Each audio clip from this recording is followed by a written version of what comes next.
रासायनिक समीकरण संतुलित करने की विधि। आज हम सीखेंगे रासायनिक समीकरणों को हम किन किन विधियों द्वारा संतुलित कर सकते हैं। तो सबसे पहले हम देखते हैं, हमारे पास है अनुमानित विधि, दूसरा है आंशिक समीकरण विधि, तीसरा है संयोजकता विधि, चौथा है आणविक समीकरण विधि।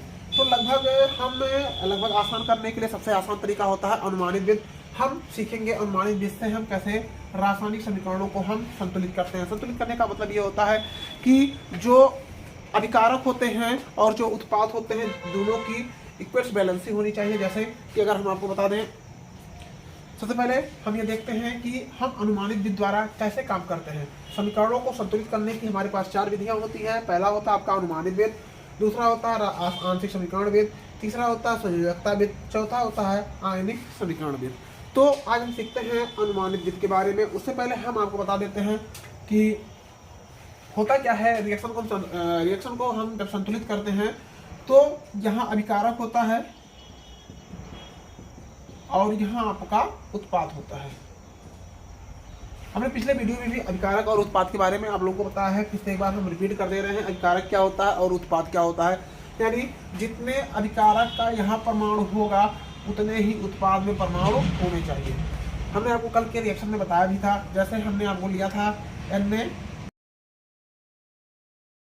Na, हम किसी रिएक्शन को कैसे समीकरणों को हम संतुलित करेंगे। तो सबसे आसान और सबसे बेहतर तरीका होता है अनुमानित विधि से हम किसी रिएक्शन को संतुलित करते हैं। सबसे आसान, यानी जितने भी स्टूडेंट हैं, चाहे 9th में पढ़ने वाले बच्चे हो, चाहे 10th में पढ़ने वाले बच्चे हो, चाहे 11th में, चाहे 12th में, यानी 9 to 12 में अगर पढ़ने वाले बच्चे हैं, तो ये रिएक्शन सबसे आसान होने वाला है उनका। सबसे सटीक तरीके से आज हम आप लोगों को सिखाएंगे सबसे बेहतर तरीका और सबसे आसान तरीके से कि हम रिएक्शन को कैसे संतुलित करते हैं। तो आइए सीखते हैं। हम हमारे सामने है एक रिएक्शन है Cu + H2SO4 gives CuSO4 + SO2 + H2O। तो हम सबसे पहले आपको ये बता देते हैं कि जो एरो के इधर वाला होता है इसको अभिकारक बोलते हैं, अभिकारक बोलते हैं, और जो एरो के इधर यानी इसको बोलते हैं उत्पाद।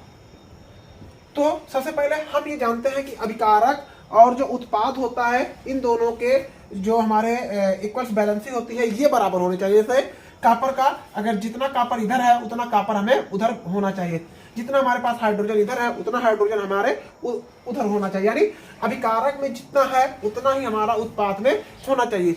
तब ऐसे रिएक्शन, जो ऐसे समीकरण होते हैं उन्हें हम बैलेंसी मानते हैं, यानी बैलेंस मानते हैं। अगर ऐसा नहीं होता है तो वो रिएक्शन गलत हो जाता है। जैसे अगर हम इस रिएक्शन की बात कर लेते हैं तो यहाँ देखिए, अगर कापर 1 है तो कापर यहाँ 1 है, अगर हाइड्रोजन यहाँ 2 है तो हाइड्रोजन यहाँ 2 है, अगर यहाँ सल्फर 1 है तो यहाँ देखते हैं सल्फर 2 है। तो इस तरीके से ये अभी आपका संतुलित अवस्था में नहीं है रिएक्शन। अब हम इसको संतुलित करके सीखते हैं, यानी हम कैसे इसको संतुलित करते हैं। इसमें से सबसे आसान तरीका होता है आपका अनुमानित विधि। अनुमानित विधि द्वारा हम रिएक्शन को सबसे सटीक और सबसे आसान तरीके से हम सीखते हैं, और प्रत्येक स्टूडेंट के लिए ये बहुत ही जरूरी है। अगर आप बोर्ड की तैयारी कर रहे हैं या IT की तैयारी कर रहे हैं या नीट की तैयारी कर रहे हैं, तो इन सब बच्चों के लिए सबसे बेहतर होगा अनुमानित विधि। अनुमानित विधि से आप किसी भी रिएक्शन को संतुलित कर सकते हैं। चलिए आइए हम सीखते हैं। तो सबसे पहले संतुलित करने के लिए आपको प्रत्येक अवयव यानी प्रत्येक एलिमेंट्स को देखना पड़ेगा, चेक करना पड़ेगा कौन से एलिमेंट्स में क्या कमी है। तो यहाँ देखते हैं हमारा Cu यहाँ 1 है, तो यहाँ आपका Cu 1, तो Cu में हमें कोई चेंजेस नहीं करने हैं। हाइड्रोजन यहाँ देखते हैं, यहाँ 2 हाइड्रोजन है और यहाँ हमें दिखाई दे रहा है हाइड्रोजन 2 है, तो हाइड्रोजन में भी कोई चेंजेस नहीं है। यहाँ देखिए सल्फर 1 है और यहाँ सल्फर 1 है और यहाँ सल्फर 1 और 2 सल्फर, यानी अभिकारक में सल्फर की संख्या कम है और उत्पाद में सल्फर की संख्या अधिक है। तो हमें क्या करना है, अनुमान लगाना है कि हम क्या कर दें कि सल्फर की संख्या बराबर हो जाए।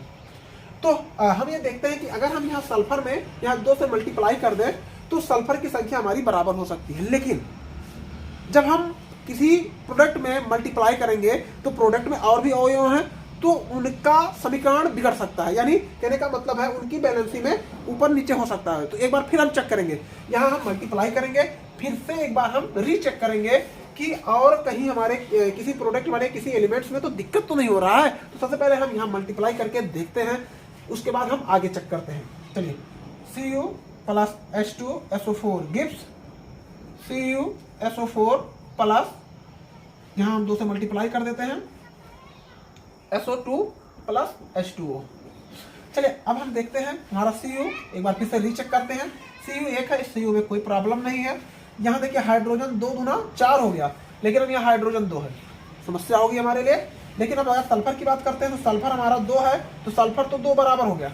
अब ऑक्सीजन की बात करते हैं, 4 दूना 8 ऑक्सीजन इधर है, तो इधर भी तो 8 ऑक्सीजन होने चाहिए। 4 2 6 1 7 ऑक्सीजन है। अब यहाँ क्या करते हैं, हाइड्रोजन यहाँ 4 है, तो यहाँ भी हम क्या करते हैं 2 से मल्टीप्लाई कर लेते हैं।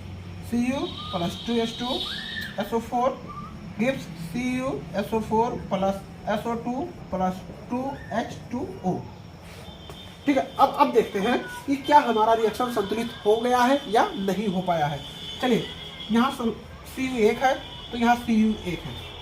हाइड्रोजन यहाँ 4 है, तो यहाँ हाइड्रोजन की संख्या 4 है। सल्फर का संख्या 2 है, तो यहाँ सल्फर की संख्या 2 है, देख सकते हैं आप लोग। और यहाँ ऑक्सीजन 4 दूना 8 ऑक्सीजन इधर है, तो 4 2 6 और 2 8 ऑक्सीजन इधर है। अर्थात अब यहाँ हमारा क्या बन गया, रासायनिक संतुलित समीकरण। इस तरीके से आप कोई भी रिएक्शन को, कोई भी समीकरण हो, आप उसे अनुमानित विधि द्वारा संतुलित कर सकते हैं। वीडियो पसंद आया हो तो लाइक करें, शेयर करें, कमेंट करें।